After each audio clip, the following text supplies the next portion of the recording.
ಸ್ನೇಹಿತರೆ, ಪ್ರತಿಬಿಂಬ ಚಾನೆಲಿಗೆ ಸ್ವಾಗತ.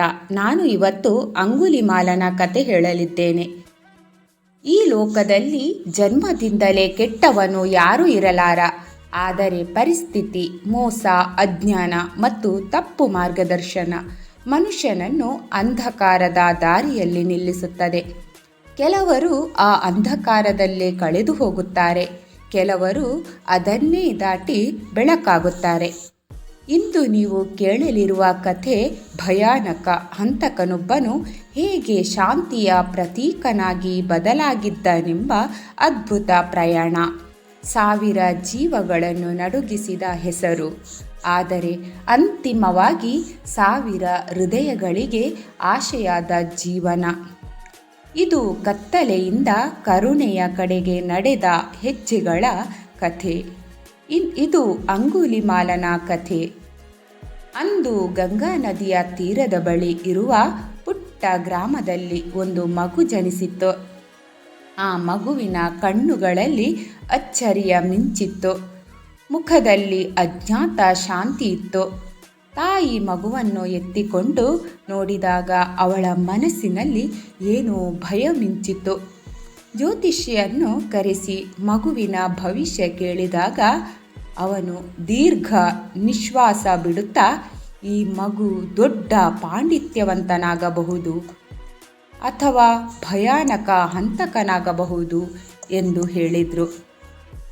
ಆ ಮಾತುಗಳು ಗಾಳಿಯಲ್ಲಿ ಕರಗಿ ಹೋದರೂ ತಾಯಿಯ ಹೃದಯದಲ್ಲಿ ಆ ಭಯ ಗಟ್ಟಿಯಾಯಿತು. ಮಗುವಿಗೆ ಅಹಿಂಸಕ ಎಂದು ಹೆಸರಿಟ್ಟರು. ಅಹಿಂಸೆಯ ಮಾರ್ಗದಲ್ಲೇ ನಡೆಯಲಿ ಎಂಬ ಆಶಯದಿಂದ. ಆದರೆ ವಿಧಿ ಮನುಷ್ಯನ ಆಸೆಗಿಂತ ಬೇರೆ ದಾರಿಯನ್ನು ಆಯ್ಕೆ ಮಾಡಿತ್ತು. ಅಹಿಂಸಕ ಬಾಲ್ಯದಿಂದಲೇ ಬುದ್ಧಿವಂತ, ಗುರುಕುಲದಲ್ಲಿ ಎಲ್ಲರಿಗಿಂತ ಮುಂದೆ. ಗುರುಗಳ ಪ್ರೀತಿಯು ಅವನಿಗೆ ಹೆಚ್ಚು. ಅದೇ ಪ್ರೀತಿ ಇತರ ಶಿಷ್ಯರ ಹೃದಯದಲ್ಲಿ ಅಸೂಹೆಯಾಗಿ ಬೆಳೆದಿತ್ತು. ನಿಧಾನವಾಗಿ ಅವರು ವಿಷಬೀಜ ಬಿತ್ತಿದರು. ಗುರುವಿಗೆ ನಿನ್ನ ಮೇಲೆ ಅತಿಯಾದ ಒಲವು, ನಿನ್ನಿಂದ ನಮಗೆ ಅವಮಾನ ಎಂದು ಗುರು ಕಿವಿಯಲ್ಲಿ ಹಚ್ಚಿದರು. ಗುರುವಿನ ಮನಸ್ಸು ಮಸುಕಾಯಿತು. ಒಂದು ದಿನ ಅಹಿಂಸಕನನ್ನು ಕರೆದು, ನಿನ್ನ ವಿದ್ಯಾಭ್ಯಾಸ ಪೂರ್ಣಗೊಳ್ಳಲು ಒಂದು ಗುರುದಕ್ಷಿಣೆ ಬೇಕು ಎಂದ. ಶಿಷ್ಯ ಸಂತೋಷದಿಂದ ಒಪ್ಪಿಕೊಂಡ. ಆಗ ಗುರು ನಿಧಾನವಾಗಿ ಕ್ರೂರವಾಗಿ ಹೇಳಿದರು, ನನಗೆ 1000 ಜನರ ಬೆರಳುಗಳು ಬೇಕು ಎಂದರು. ಅಹಿಂಸಕನ ಹೃದಯ ಒಡೆದಿತ್ತು. ಆದರೆ ಗುರುಭಕ್ತಿ ಅವನ ವಿವೇಕವನ್ನು ಮುಚ್ಚಿಬಿಟ್ಟಿತ್ತು. ಕಾಡಿಗೆ ಹೊರಟ. ಮೊದಲ ಹತ್ಯೆಯ ಕ್ಷಣ ಅವನ ಆತ್ಮ ನಡುಗಿತು. ಕೈ ರಕ್ತದಿಂದ ನಡುಗಿತು. ಬೆರಳನ್ನು ಕತ್ತರಿಸಿ ಸರದಲ್ಲಿ ಹಾಕಿದಾಗ ಅವನು ಅತ್ತ. ಆದರೆ ಹಿಂತಿರುಗಲು ಆಗಲಿಲ್ಲ. ಒಂದೊಂದೇ ಹತ್ಯೆ, ಒಂದೊಂದೇ ಹೆಜ್ಜೆ. ಅವನು ಮನುಷ್ಯನಿಂದ ಮೃಗನಾಗಿ ಬದಲಾಗಿದ್ದ. ಜನರು ಅವನಿಗೆ ಹೊಸ ಹೆಸರು ಕೊಟ್ಟರು, ಅಂಗುಲಿಮಾಲ. ಬೆರಳುಗಳ ಮಾಲೆ ಧರಿಸಿದ ಭಯಾನಕನಾಗಿ ಅವನು ಕಾಡಿನ ರಾಜನಾದ. ಅಂಗುಲಿಮಾಲನ ಹೆಸರನ್ನು ಕೇಳಿದರೆ ತಾಯಿಯರು ಮಕ್ಕಳನ್ನು ಎದೆಗೆ ಬಿಗಿದುಕೊಳ್ಳುತ್ತಿದ್ದರು. ಪಥಿಕರು ದಾರಿ ಬದಲಾಯಿಸುತ್ತಿದ್ದರು. ಆದರೆ ಆ ಭಯಾನಕ ಮುಖದ ಒಳಗೆ ಇನ್ನೂ ಅಹಿಂಸಕ ಬದುಕುತ್ತಿದ್ದ. ಪ್ರತಿ ರಾತ್ರಿ ಅವನಿಗೆ ನಿದ್ರೆ ಬರಲಿಲ್ಲ. ಕೊಂದವರ ಕಣ್ಣುಗಳು ಅವನ ಮನಸ್ಸಿನಲ್ಲಿ ಅವನನ್ನು ಪ್ರಶ್ನಿಸುತ್ತಿದ್ದವು, ನಾವು ಏನು ತಪ್ಪು ಮಾಡಿದೆವು ಎಂದು. ಒಂದು ದಿನ ಅವನ ಬೆರಳುಗಳ ಸಂಖ್ಯೆ 999 ಆಯಿತು. ಕೊನೆಯೊಂದಕ್ಕಾಗಿ ಅವನು ತಾಯಿಯನ್ನೇ ಕೊಲ್ಲಬೇಕಾದ ಸ್ಥಿತಿ ಬಂದಿತು. ತಾಯಿಯನ್ನು ಕಂಡ ಕ್ಷಣ ಅವನ ಕೈ ನಡುಗಿತು. ಅದೇ ಸಮಯದಲ್ಲಿ ಶಾಂತ ಹೆಜ್ಜೆಗಳ ಶಬ್ದ ಕೇಳಿಸಿತು. ಬಿಳಿ ವಸ್ತ್ರ ಧರಿಸಿದ ಒಬ್ಬ ಸನ್ಯಾಸಿ ಕಾಡಿನಲ್ಲಿ ನಡೆಯುತ್ತಿದ್ದ. ಅಂಗುಲಿಮಾಲ ಕೋಪದಿಂದ ಓಡಿದ. ಆದರೆ ಎಷ್ಟೇ ಓಡಿದರೂ ಆ ಸನ್ಯಾಸಿ ದೂರವಾಗುತ್ತಿದ್ದ. ನಿಲ್ಲು ಎಂದು ಅಂಗುಲಿಮಾಲ ಕೂಗಿದ. ಆಗ ಸನ್ಯಾಸಿ ಶಾಂತವಾಗಿ ಹೇಳಿದರು, ನಾನು ಈಗಾಗಲೇ ನಿಂತಿದ್ದೇನೆ, ನಿಲ್ಲಬೇಕಾದವನು ನೀನು ಎಂದರು. ಆ ಮಾತುಗಳು ಅಂಗುಲಿಮಾಲನ ಹೃದಯವನ್ನು ಛಿದ್ರ ಮಾಡಿದವು. ಕೈಯಿಂದ ಆಯುಧ ಬಿದ್ದಿತು. ಮೊದಲ ಬಾರಿಗೆ ಅವನು ತನ್ನೊಳಗೆ ನೋಡಿದ. ಅವನ ಮುಂದೆ ನಿಂತಿದ್ದವರು ಗೌತಮ ಬುದ್ಧರು. ಬುದ್ಧನ ಕಣ್ಣಲ್ಲಿ ಭಯ ಇರಲಿಲ್ಲ, ದ್ವೇಷ ಇರಲಿಲ್ಲ, ಕೇವಲ ಅಪಾರ ಕರುಣೆ ಇತ್ತು. ಅಂಗುಲಿಮಾಲ ಮೊಣಕಾಲು ಬಿದ್ದು ಅತ್ತ.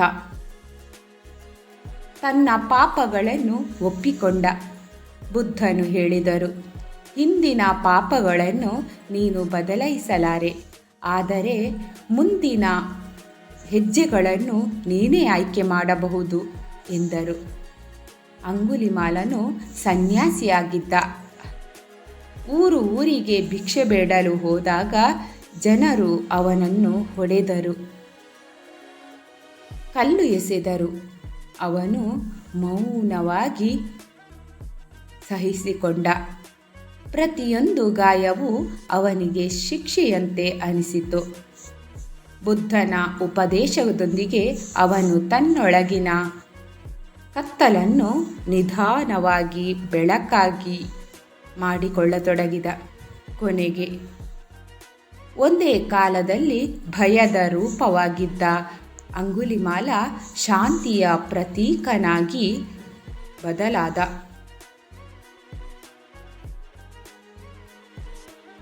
ಒಮ್ಮೆ ಅವನು ತಾಯಿಯ ಬಳಿ ಹೋದ.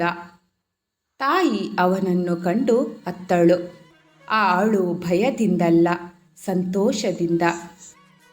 ಅಂಗುಲಿಮಾಲ ತಾಯಿಯ ಪಾದಗಳಲ್ಲಿ ತಲೆಯಿಟ್ಟು ಕ್ಷಮೆ ಕೇಳಿದ. ಆ ಕ್ಷಣದಲ್ಲಿ ಅವನೊಳಗಿನ ಕೊನೆಯ ಬಂಧನವು ಮುಗಿಯಿತು. ಅವನು ಅರಿತ, ಮನುಷ್ಯನನ್ನು ಪಾಪದಿಂದಲ್ಲ, ಪಶ್ಚಾತ್ತಾಪ ಮತ್ತು ಪರಿವರ್ತನೆ ಗುರುತಿಸುತ್ತದೆ ಎಂದು. ಅಂಗುಲಿಮಾಲನ ಕಥೆ ಅಲ್ಲಿ ಮುಗಿಯಲಿಲ್ಲ. ಇದು ಪ್ರತಿಯೊಬ್ಬರೊಳಗಿನ ಕತ್ತಲೆ ಮತ್ತು ಬೆಳಕಿನ ಹೋರಾಟದ ಕಥೆಯಾಗಿ ಉಳಿಯಿತು. ಇಂದು ಸಹ ಆ ಕಥೆ